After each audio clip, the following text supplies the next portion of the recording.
Nah, halo adik-adik. Jadi, untuk jalur pertama yang udah dibuka sama pemerintah dari tanggal 1 Mei itu adalah jalur UMPTKIN. Apa itu UMPTKIN? Jadi UMPTKIN itu ujian masuk perguruan tinggi keagamaan Islam negeri di Indonesia.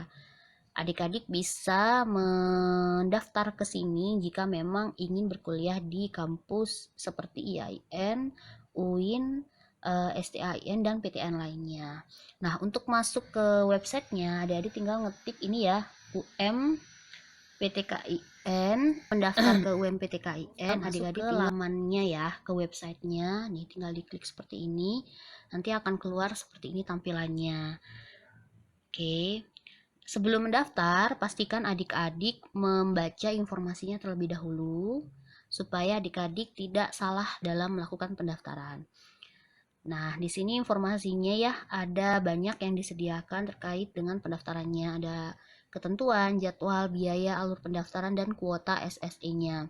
Oke, untuk ketentuan umumnya ini samalah seperti yang lain. Jadi kalian tuh harus lulus tahun 2018, 2019, dan 2020. Jadi 3 tahun terakhir. Kemudian punya ijazah atau SKL. Jadi sebelum pelaksanaan ujian akan divalidasi.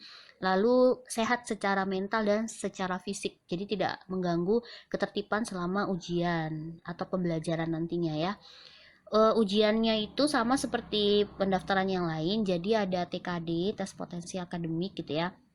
Kemudian tes kemampuan bidang IPA dan tes kemampuan bidang IPS. Ini berkaitan dengan jurusan yang akan dipilih. Untuk kelompok program studi dan jumlah pilihannya gitu ya.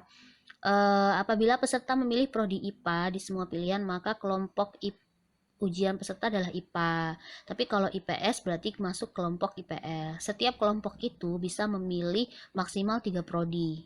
Nah, ini kesempatan emas nih buat adik-adik memilih jurusan yang diinginkan. Terus urutannya itu berdasarkan prioritas. Jadi jangan sampai salah ya. Kalau misalnya skor kalian tuh cocok untuk pilihan pertama ya, kalian akan diterima di pilihan pertama. Setiap peserta bebas memilih lokasi ujian di salah satu PTKIN di seluruh Indonesia. Cari yang paling dekat dengan lokasi adik-adik. Kalau misalnya kalian tuh milih kampusnya di IAIN Pekalongan gitu Jawa Tengah, tapi rumah kalian tuh di Surabaya, ya udah kalian tesnya di IAIN Surabaya. Ujiannya nanti menggunakan SSE ya, sistem seleksi elektronik, jadi tidak menggunakan kertas. Jadwal pelaksanaannya, jadi pendaftaran atau pembayarannya itu dari tanggal 1 Mei sampai 30 Juni. Untuk cetak kartunya 1 Juli sampai 9 Juli. Pelaksanaan ujiannya kapan Kak? Yaitu 15 Juli sampai 22 Juli. Cukup lama ya adik-adik untuk mempersiapkan semuanya. Sedangkan pengumumannya itu tanggal 28 Juli. Ini jadwal ujiannya yang bisa adik-adik pilih ya. Nih, ujiannya ada beberapa sesi. Ujian sesi 3. Nah, biaya pendaftarannya itu sebesar 200.000, tapi itu belum termasuk biaya virtual account. Jadi nanti ada tambahan beberapa rupiah gitu loh ya. Ini kalian nonton dulu tata cara pembayarannya. Uh, yang saya tahu ini pembayarannya itu bisa dilakukan via nih Bank BNI ya. Penerimaan pendaftaran UMPTKIN telah dimulai. Kamu bisa mengakses situs resmi UMPTKIN untuk melakukan pendaftaran dan membayar biaya pendaftaran melalui BNI. Nih, jadi dia bisa kantor cabang BNI, ATM BNI gitu ya, atau SMS banking. Nah, setelah kalian menonton video tadi, kalian bisa melihat program studinya gitu ya. Jadi jumlah total prodi yang ditawarkan itu 1197 dengan total kuota 73.770. Banyak banget ya ini. Tersebar dari Sabang sampai Merauke. Nih kalian tinggal cari IAIN terdekat dari rumah kalian ya. Jika misalnya nih saya klik aja ya IAIN Surakarta. Nah, ini ada banyak jurusan. Di sebelahnya udah dikasih keterangan ini IPA atau IPS, kemudian kuotanya berapa. Oke, adik-adik tinggal menyesuaikan saja ya. Oke, sedikit informasi. Jadi memang untuk IAIN tuh kebanyakan ini ya IPS, tapi tetap ada jurusan IPA-nya nih kayak gini nih, tadris IPA. Tadris itu guru ya, jadi guru matematika, guru biologi gitu. Ini tinggal disesuaikan sama adik-adik mau daftar yang mana. Setelah selesai, adik-adik klik tombol daftar. atau kalau kesusahan tinggal klik tombol home. Nah, di sini sudah ada kolom, kolom daftar. Adik-adik tinggal klik saja ya, daftar. Nah, ini ya, sudah muncul. Klik lagi tombol daftarnya. Sebaiknya adik-adik mendaftar ini menggunakan Google Chrome karena memang supaya tidak terjadi kesalahan selama melakukan proses pendaftaran.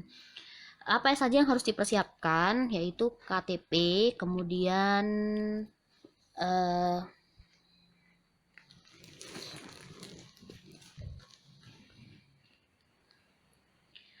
apa saja yang harus dipersiapkan oleh adik-adik untuk mendaftar UMPTKIN itu ada KTP, kemudian KK, kartu pelajar, dan nilai rapor kelas 10 semester 1 dan 2, dan nilai rapor kelas 11 semester 1. Jadi itu harus disiapkan. Nah, untuk pengisiannya itu adik-adik isi biodata pribadi dulu. Kalau memang adik-adik belum usia 17 tahun, belum punya KTP, bisa diisi dengan NIK. Jadi bisa diisi dengan NIK yang tertera di kartu keluarga. Tinggal diisi semuanya ya untuk biodata ini. For information, untuk agama tuh banyak ya. Jadi jangan memayoritaskan bahwa ini agama Islam, bukan. Ini semua agama. Lalu provinsi, kota, alamat, nama ayah, nama ibu. Semuanya diisi dengan detail, dengan jujur.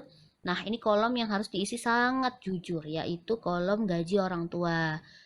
Baiknya kalian mengisi ini dengan jujur, jangan sengaja dikecil-kecilin supaya kalian tuh dapat potongan biaya atau biaya pendaftaran jadi sangat murah banget. Jangan ya, biarkan kesempatan itu diambil oleh orang-orang yang benar-benar kurang mampu. Jangan mengubah diri kalian menjadi miskin padahal kalian itu sangat kaya raya. Terus berkebutuhan khusus, ini kalian list juga ya. Kalian tuh tunanetra atau tunarungu, ini berkaitan dengan pembelajaran nanti yang akan berlangsung. Nah, ini untuk identitas sekolahnya. Sebenarnya di sini sudah ada ya. Misalnya kita input ya. Kita misalnya dari Jawa Timur. Kemudian kotanya kita isi kota Gresik ya. Lalu di sini ada Cermi bisa. Kemudian ini nama sekolah. Jadi kalau nama sekolahnya belum ada di sini nih. Ini kan belum ada ya. Nah, ini kan kalau misalnya belum ada, itu nanti adik-adik tinggal masukin aja. Nih. Kalau memang belum ada nama sekolahnya, tinggal diklik lain-lain sama adik-adik ya. Itu adalah pendidikan SMA kalian. Jadi diinput ya. NISN yang sudah ada di kartu pelajar juga diinput. Nah, ini adik-adik tinggal menyesuaikan saja ya. Misal nama sekolahnya adik-adik tuh belum ada di dalam daftar. Ini misal ya, nih Balonggang. Nah, adik-adik tinggal cari di Google dengan mengetik NPSN, kemudian nama sekolahnya ya. Kemudian dibuka. Nah, nanti akan muncul kode seperti ini. Kamu klik saja yang teratas. Ketika sudah terbuka, kita perbesar dulu ya. Kita copy NPSN-nya. NPSN itu adalah nomor pokok sekolah nasional. Kita copy, lalu pindahkan ke ini ya. Setelah kita copy NPSN dari link yang ada di referensi pendidikan, kita tinggal paste di sini ya, di kolom ini kita tempel, lalu kita klik cek NPSN. Nah, setelah dicek akan muncul nama sekolahnya. Nah, tinggal adik-adik tinggal memasukkan saja ya nomor ijazah, kemudian tahun lulusnya berapa, tinggal dimasukin di sini, oke. Lalu pendidikan pesantren. Nah, barangkali adik-adik waktu SMP atau waktu SD itu pernah menempuh pendidikan di pesantren, tinggal diisi di sini pernah, nama pesantrennya apa, berapa tahun, ya. Kemudian nilai rapor siswa. Nah, ini adik-adik harus mempersiapkan nilai total dari semua mata pelajaran dalam satu semester dan juga jumlah mata pelajaran dalam satu semester.